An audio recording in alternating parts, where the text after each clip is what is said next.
All right, so we are here with Jean-Marc from Angenieux. He has brought a 30-72 anamorphic lens. But before we get into talking about this lens, I also want to mention the brand new lens that you brought to NAB 2016. That's the 44 to 440. So this is obviously the biggest range and physically biggest in the anamorphic family. But I want to also just mention some of the interesting optical, mechanical things that you've incorporated into this lens, namely the ability of this lens, kind of a crossover. It's kind of the way I think of it because you have the ability to make it a spherical lens or anamorphic. So what's involved in that process? Well, first about the history of anamorphic lenses. It has been over 50 years people have been using anamorphic lenses with rear adapters. The first one was built by Panavision in the 1960s. They used the Angenieux 25 to 250 first generation and put a rear adapter, so it became the 50 to 500. And that lens was really the standard zoom lens in all Panavision package through the 1960s, 1970s until they released their primary 1-to-1 in an anamorphic format. So when anamorphic became really popular again, a few years ago, we started a new program, anamorphic program, and with a short zoom at the beginning, and then we released a long zoom this year. So we use our technology. We have been designing Optimo lenses for more than 10 years right now, and using that technology that has been proven in terms of optical quality, mechanical performances, we adapted these lenses to match the need of the anamorphic production. That means, lightweight zoom for the short one and a long lens, long zoom range for the 44 to 440. As I just said, with the 44 to 440, if you wanted to make it a spherical lens, you could take the back section out, exchange the focus and the zoom rings, and get a new setup, correct? Correct. Talking to customers who have bought the 56 to 152 and 30 to 76, we realized that some of our clients didn't have a lot of anamorphic production, even if they needed an anamorphic lens. So the lens they bought the lens, it was sitting on the shelf maybe 50% of the time, but at the same time, they had the need for spherical lenses. So on that lens, we had to design a special interface in the back of the zoom to make sure we can swap the lens between spherical and anamorphic. So the lens is available in anamorphic format, or you can buy the lens with a rear, what we call the spherical kit, that comes with a full rear subassembly, plus a zoom and focus ring that are really matching the lens we are using at the time of a production. Okay, and we have a constant stop all the way through? Exactly, yeah. So the lens in anamorphic is a 4.5 and doesn't lose any light from wide angle 44 to 440. So it's a 4.5 full range. And our closest focus on it is around 4 feet? Yeah, just a little bit over 4 feet. The 2050 to 250 is at 4 feet, but because the rear of anamorphic group is a little bit longer, so we have to stop at 4 feet 1 inch. So it's really, 4 feet 1 inch. The other thing is you have on this lens, what is the stop when it's in the spherical? So in spherical, when you convert to spherical, it becomes the same stop as the 25 to 250, the T35, but full range. Now, people are going to be curious to know, is this a platform or a lens that you took from the 25 to 250, or did you start with a new design? Well, it is exactly the platform. When we designed the 10 to 1, the 25 to 250 was 3 years ago. That was at the beginning of the anamorphic story. And in our mind, we say, okay, let's look at the possibility of converting that lens to an anamorphic format. So when we designed the 25 to 250, we made sure that on the optical design, we will be able to achieve good optical performances when we convert it to an anamorphic version. So that's the same platform, exactly the same platform, yeah. And I think that the question that most people are going to ask is, can they take their 25 to 250 and have it converted? In theory, that's possible if you get the new generation of, because the mechanics is the same. The old generation, the one we currently sell, doesn't have the same interface as the current, 10 times zoom. But we, for anamorphic format, for the 44 to 440, we select the best optics in the front and the zoom group, because the magnification in the rear is, increasing all the aberration and all the flare. So we don't want people to use the 25 to 250 that has a little bit lower tolerances than the anamorphic lens in terms of glass, in terms of precision of each element, and convert it to anamorphic because they may be disappointing in terms of optical quality. So you can use an anamorphic lens and convert it to spherical, but not the opposite. The other thing is the lens, as it is, the new lens has all your lens data. Exactly. So we, the sensor are in the zoom, in the focus, and in the iris subassembly. So we, made the wire to be available also with the 44 to 440. So you have the metadata, you have the high technology designed by Cook interface. So it's available in both 25 to 250 and 44 to 440.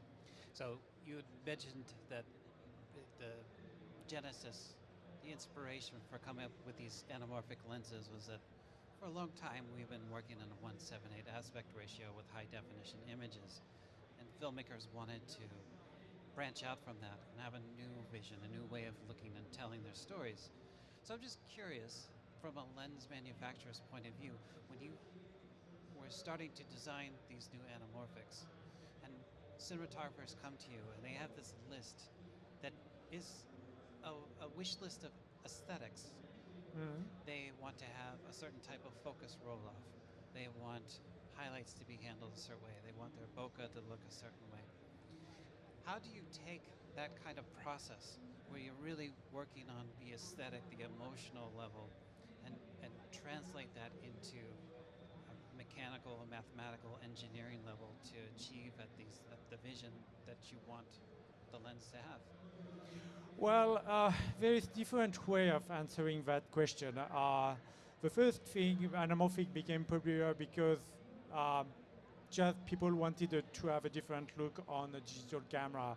Anamorphic brings a little bit more creativity in terms of bokeh, in terms of aesthetic, in terms of face, in terms of look.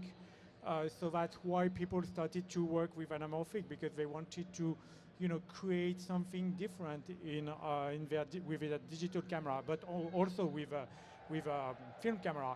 And at the same time, the lens manufacturer like Zeiss, Cook, Angenieux, and others started to make some anamorphic lenses. So that was more possibility of just shooting a movie with the glass, because anamorphic for maybe 30 years ago to 2010 was mainly two companies, Vantage in Europe with the Oak line, and Panavision in the US, well, in the entire world, but there was no other option.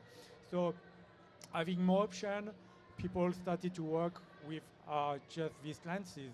And in terms of look, very different way to look at the anamorphic look. You can look at the bokeh, you can look at the skin tone, you can look at the look in general. But what we really wanted to do is to provide a lens that can be a complement to a set of primes, because you don't need prime all the time, but that can bring a new way of filming in anamorphic.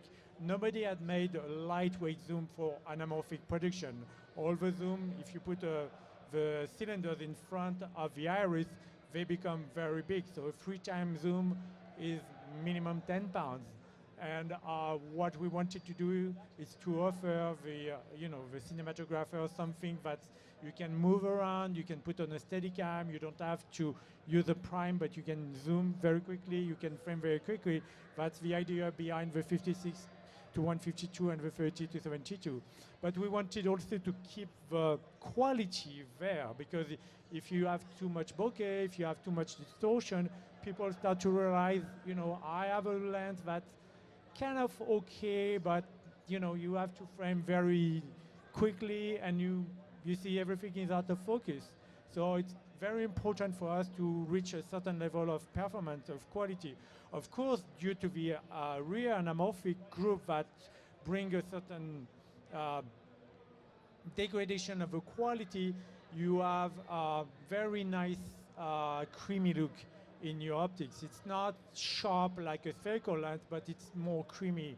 But it just doesn't drop the quality completely. You have a small drop of MTF with a nice look, and you can really reach creativity on your camera.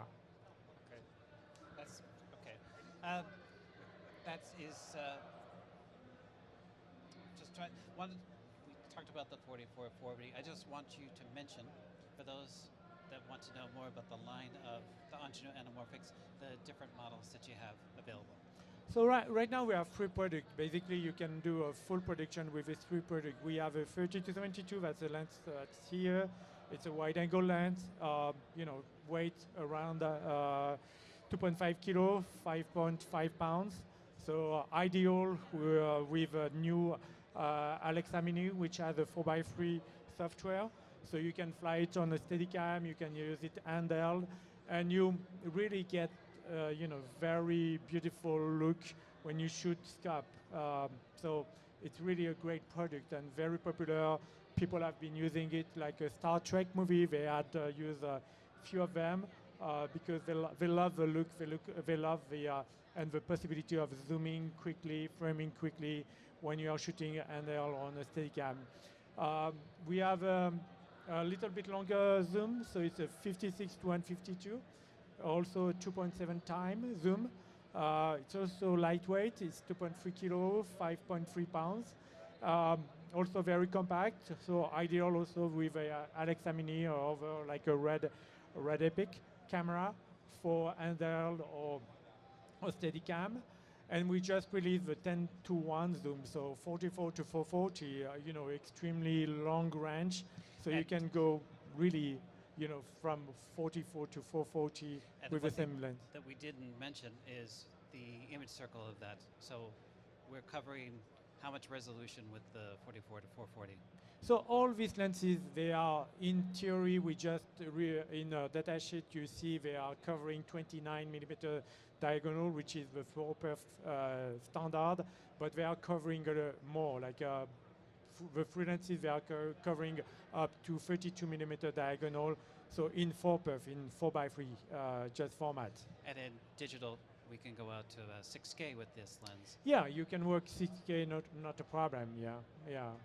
So they are very unique. They are very, amazing. We did some tests, in the past week, even at Abel in New York, using a 1.4 and 2-time extender on the 44 to 440. The lens handle, the quality, even up to 880 millimeters. So which is really a unique design for anamorphic. It's really, going to change the way of people will use zoom lenses, because the previous version, the 11-1 Primo, or even the 25-250 with a rear adapter, were good lenses with, but with a lot of issue in terms of sharpness, in terms of bokeh, in terms of distortion. So that lens, the 44 to 440, has really, is really advanced compared to what was available until now. Yeah, it's a true purpose-built, very long range. Yeah, Zoom. exactly. And a consistent stop all the way. Yeah, through. if you look at, one of the first movies using a 10-time zoom was The Graduate.